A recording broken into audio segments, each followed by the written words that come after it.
E está tudo definido, hein, galera? Brasil enfrenta o Japão pela fase de 16avos. Vamos ver um pouquinho sobre esse jogo e falar como o Brasil pode jogar contra o Japão para que ele possa vencer e avançar de fase, né?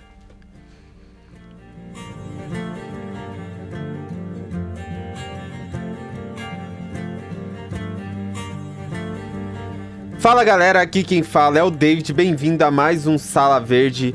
Hoje falando um pouco mais sobre o Hexa, falando sobre o futebol, falando sobre o criador e a criatura. Japão é o nosso adversário pela fase de mata na Copa do Mundo e aprendeu a jogar com um brasileiro que foi o Zico, né? Mas antes, vou pedir para você deixar o like, se inscrever e compartilhar. Isso é muito importante para o canal. E espero que a gente possa criar uma comunidade cada vez melhor, cada vez maior, para que esse canal seja cada vez mais futebolístico aqui. Brasil passou tranquilo, né? Apesar de muitas desconfianças, apesar de ter começado mal contra o Marrocos, não era um grupo difícil. E ele se mostrou não ser difícil, até porque o jogo contra o Haiti o Brasil não joga tão bem, mas acaba conseguindo um 3-0. E contra a Escócia aí ele já vai um pouco melhor, já melhora. E é muito importante essa melhora porque o nosso adversário é Japão, que vem jogando muita bola. O Japão, para quem não sabe, né, para quem não acompanha muito o futebol mundial, o Japão ele tem feito algumas artimanhas muito interessantes.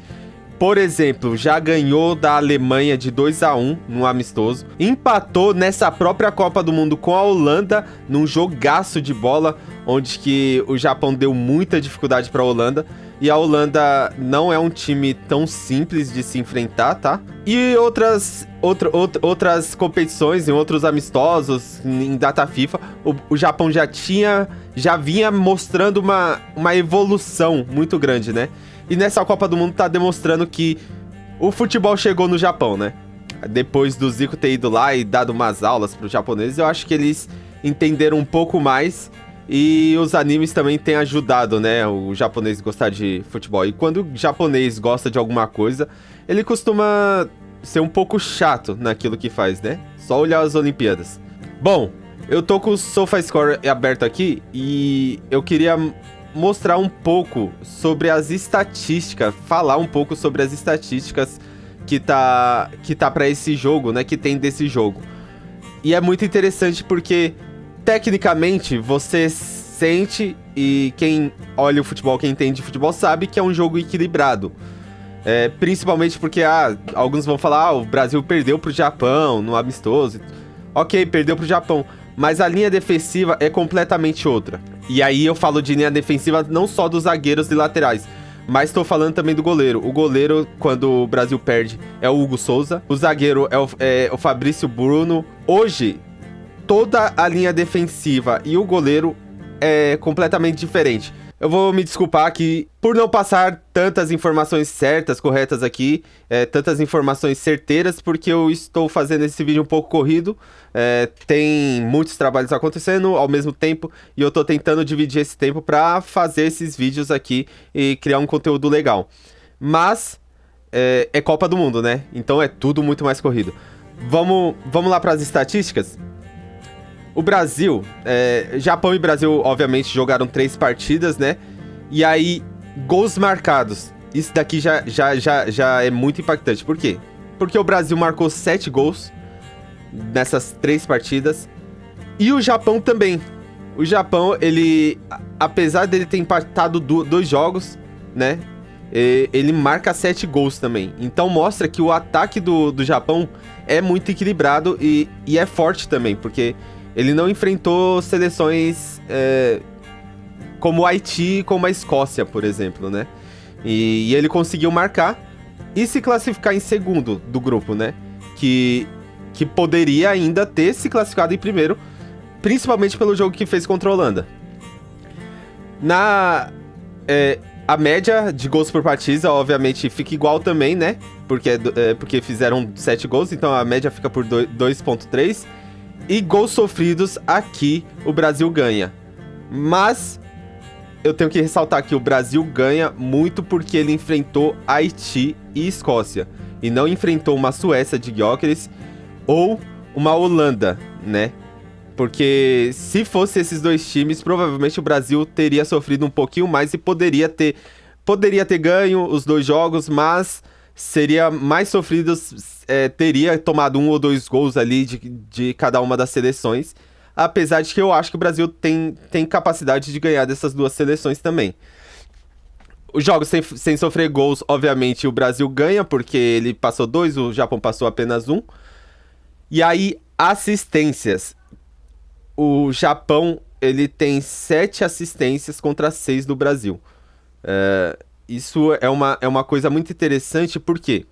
Porque o Japão é um time muito mais coletivo do que o Brasil hoje, tá?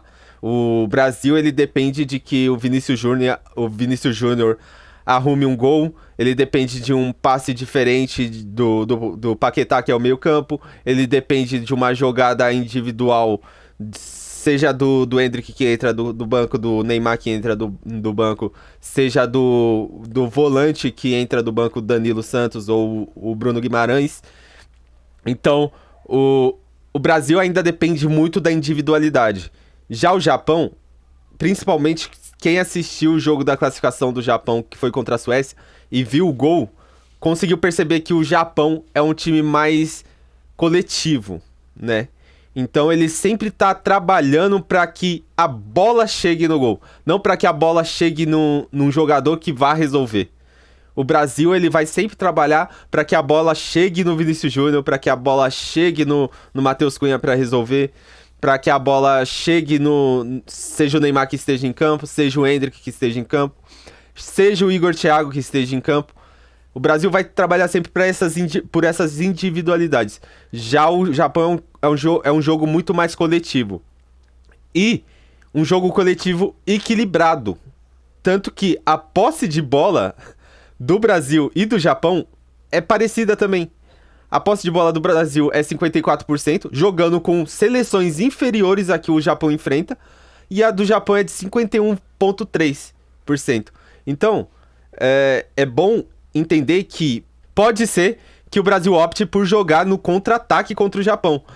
É estranho falar isso, mas é uma realidade. Por quê? Porque o Brasil tem jogadores rápidos para jogar pelas pontas. Ele tem o Matheus Cunha, que apesar de recompor muito, ele é um jogador rápido para sair em contra-ataque também. E o Japão vai preferir ter a posse de bola para construir a jogada do que jogar num contra-ataque. Mas aí a gente vai para a formação do Japão. Por quê? Porque o Japão, ele é um time que joga por vezes sem um meia centralizado mais avançado, né? Então ele vai deixar um pouco de espaço ali para os nossos volantes jogarem em algum momento ali para preencher o campo, mas ele joga muito pelas beiradas do campo. E isso é um problema porque a gente sabe que a nossa maior fragilidade hoje tá no lado direito, e é o lado que o Japão mais usa para atacar. Então agora a gente vai poder testar de vez, de fato, o Danilo para ver se ele aguenta o tranco, né? Se ele tá aguentando o tranco da Copa do Mundo e se ele pode aguentar com umas seleções melhores do que a do Japão. Porque apesar do Japão ter evoluído, ainda há seleções melhores e que o Brasil eventualmente pode enfrentar passando de fase, né? Principalmente se chegar na final, ele vai chegar contra a outra melhor campanha da Copa do Mundo. Então, o Japão, ele vai atacar muito pela esquerda. Contra a Suécia ele mostrou isso, e ele tem uma variação de jogada muito grande, que é de tocar para o meio para finalizar, alçar a bola na área para cabecear, e sempre buscando jogadores livres. Ele não vai jogar pro tumulto, ele sempre busca fazer a jogada. E isso tem sido um problema pro Brasil, porque ele meio que fica tonto ali na defesa, né? Então, é um jogo muito difícil pro Brasil, mas eu acredito que o Brasil ele tem evoluído e que ele consegue passar desse jogo, mas não me surpreenderia se o Japão conseguisse vencer do Brasil, tá? Então, Eu acho que a gente pode esperar um jogo de bola muito bem jogado. A gente tem jogadores no banco para resolver também, mas o Japão, ele vem muito preparado para essa Copa do Mundo. Não acredito que eles vêm pensando que podem ser campeões, mas pensando que eles podem disputar por alguma coisa maior do que eles já disputaram em outras Copas do Mundo, né? Bom, em Copas do Mundo, o Brasil é favorito, mas nessa Copa do Mundo tá sendo tudo muito diferente, né? Principalmente porque parece que os times estão mais equilibrados quando se concentram mais. E, e o Japão é um time que já goleou e que empatou fazendo um jogo médio e empatou fazendo um jogo muito bom contra a Holanda. Então a gente pode esperar que vai ser um jogo de etapas, um jogo de ajustes e um jogo de que a estrela de algum jogador brasileiro possa brilhar para levar a gente para as oitavas. É isso, galera. Se você gostou desse vídeo, dá um like, comenta, compartilha. Me diz aí qual que é o seu palpite para o jogo. Me diz o que você espera para esse jogo. E vamos pra cima, vamos buscar essa sexta estrela, que é o grande objetivo da seleção nessa Copa do Mundo.